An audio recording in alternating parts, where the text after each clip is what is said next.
maxaa ka socda gudaha mu'asasada Daarul Iimaan oo aan goordhow booqasho ku tagnay. Warbixintan ayaan idinku soo gudbin doonaa sida wax looga barto mu'asasada iyo qaabka ay u shaqeyso.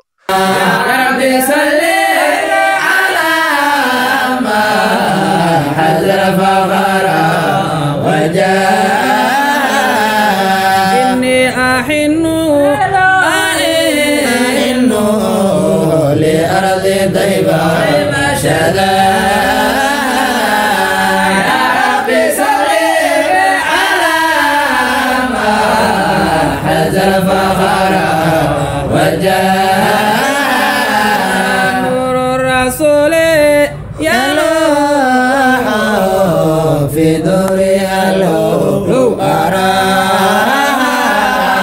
يا رب صل على ما حز الفخر وجاء نلت سعدا وما mu'asasada Daarul Iimaan waxa ay ku taallaa degmada Daarusalaam waxaana wax ka barta arday isugu jira gabdho iyo wiilal. Booqashadeennu waxa ay daarneed inaan u kuur galno xaaladda waxbarasho ee ka socota halkan. Mu'asasada waxaa gacanta ku haya Dr. Abubakar Xasan Maalin oo aad loogu yaqaano u khidmeynta diinta Islaamka, waxaana ku aadnay xilli ay ka socotay duruusta kala duwan ee ka baxa mu'asasada. Mu'asasada Daarul Iimaan waxa ay furan tahay muddo 3 isbuuc ah, waxaana ku soo biireen hadda oo iska soo diiwaan geliyeen arday 60 kor u dhaafaya, welina waa ay socotaa isdiiwaangelintu. Waxaan la kulannay qaar ka mid ah mudarrisiinta madrasada oo si toos ah ugu guda jira casharadooda. Waxaan fasal u booqanay fasalada kala duwan ee ay ka kooban tahay mu'asasadu. Waxaan ku horumarnay qaybta taxfiidka Qur'aanka Kariimka ah. Ardayda taxfiidka ayaana noo soo bandhigeen waxyaabihii ay ka barteen mu'asasada muddadii ay ku sugnaayeen halkan, iyadoona ugu dambeyntii macalinka taxfiidku uu warbaahinta uga warbixiyey qaybta taxfiidka. خلق الإنسان من صلصال كالفخار وخلق الجان من مارج من نار فبأي آلاء ربكما تكذبان أعوذ بالله من الشيطان الرجيم بسم الله الرحمن الرحيم لا أقسم بيوم القيامة ولا أقسم بالنفس اللوامة أيحسب الإنسان أن لن نجمع عظامه أعوذ بالله من الشيطان الرجيم بسم الله الرحمن الرحيم وأما القاسطون فكانوا لجهنم حطبا وأن لو استقاموا على الطريقة لأسقيناهم ماء غدقا لنفتنهم فيه ومن يعرض عن ذكر ربه يسلكه عذابا صعدا وأن المساجد لله فلا تدعوا مع الله أحدا. أولا مقعيقا ومعلم عبد الرحمن عبد الله عثمان وحن كميدا هاي مؤسسة تنأه دار الإيمان معلمين توحكا ديغان أيان كميدا هاي قارهان وحن كميدا هاي معلمين تحفيد كأقابل سن إن شاء الله تعالى وحنا رجينا مدكوبا إن أرضي قرآن كي أي حفظيان كلي سدا أو نظام كدجن قف كستا فيسبوك أي كاركتي لكن وحنا رجينا مدكوبا إن قرآن كأرضي كو حفظي دونان. sidoo kale fasalkaani waa fasal farbarka iyo hikaada ardayda lagu baro iyagoona noo soo bandhigeen waxyaabihii ay barteen. Macalinka falbarku wuxuu ka yiri الفصل الثالث حمزة فتحتين عن حمزة كسرتين حمزة ضمتين عن إن با فتحتين بن با كسرتين بن با ضمتين بن بن بن بن فتحتين تن تا كسرتين تن تا ضمتين تن تن تن تن همزة فتحتين أن همزة كسرتين إن همزة ضمتين أن با فتحتين بن با كسرتين بن با ضمتين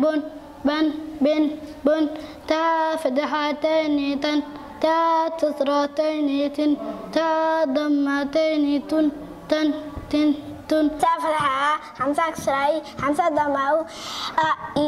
با فتحة با كسرة با ضمة با بو تا فتحة تا كسرة تا ضمة تا تو سا فتحة سا كسرة سا ضمة سا سي جيم فتحة جيم كسرة جيم ضمة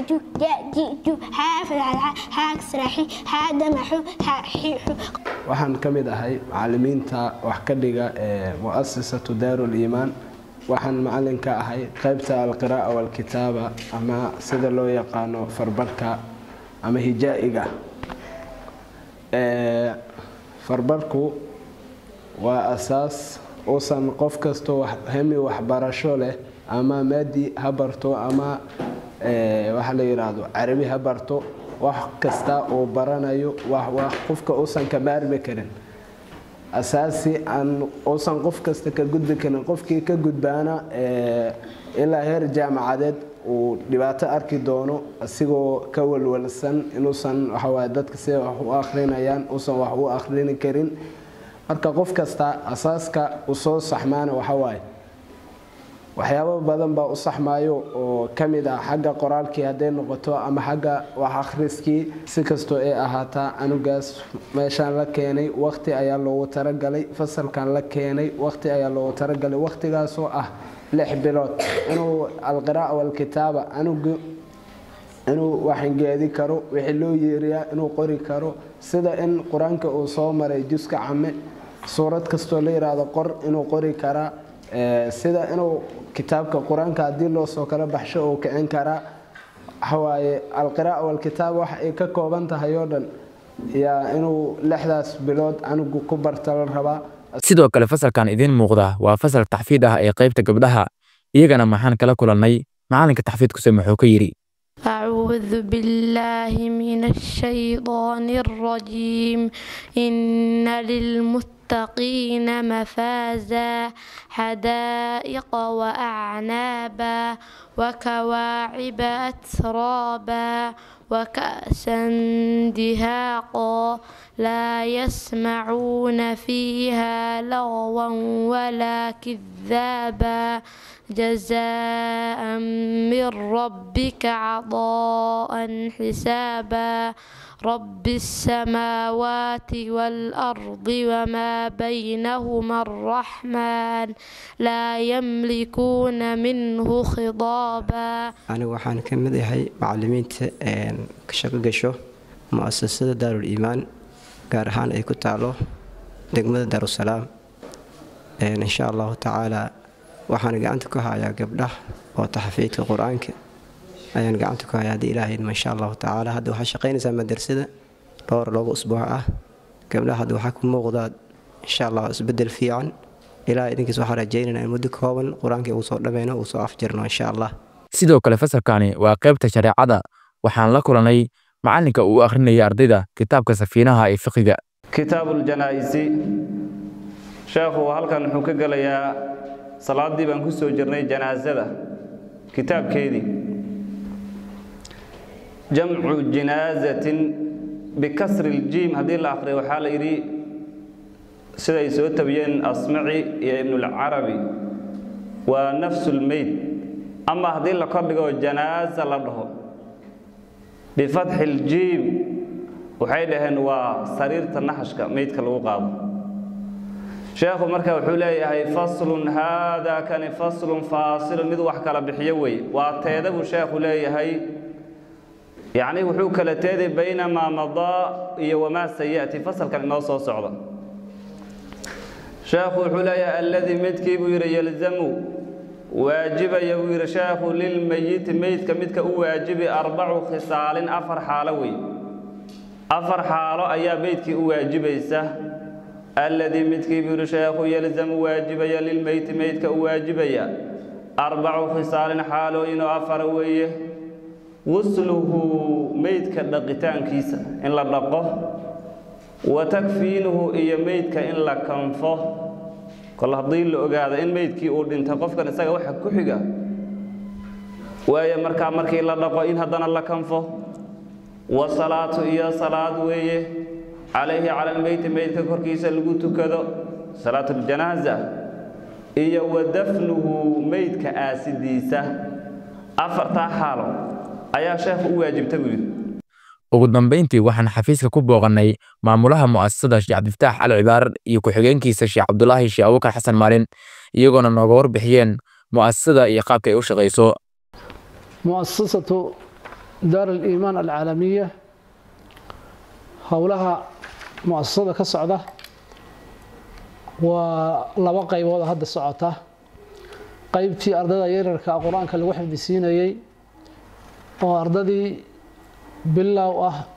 iyo ardadii muxuu ahay quraanka meel muxuu ahay markii hore ka gaartay dhexe intaba maaragtay muxuu ahay hawshoodii taxfiidkii ayaa socda oo waxay iskugu jiraan arday yar oo farti la barayo oo farti laga dhisayo farta muxuu ahay isha shuruucda farta la barayo qaabka farta loo qoro iyo sida loo qurxiyo intaba iyo higaadii iyo taxfiidkii dhammaan qaybtaas waxa weeye waa qaybta taxfiidka waxaa jirta qayb cilmiga ah oo la rabo ardayga inuu baxsho ilaa 5 sano anigoo ah Cabdullaahi Sheekh Abuukar Xasan ahna maamulka ku-xigeenka mu'asasada Daarul Iimaan Al-Caalamiya waxaan rabaa insha Allah taala warbixin kooban inaan ka bixiyo qaybta jiifka ah ee mu'asasada Daarul Iimaan mu'asasadu waxa ay guud ahaan ka kooban tahay 3 qaybood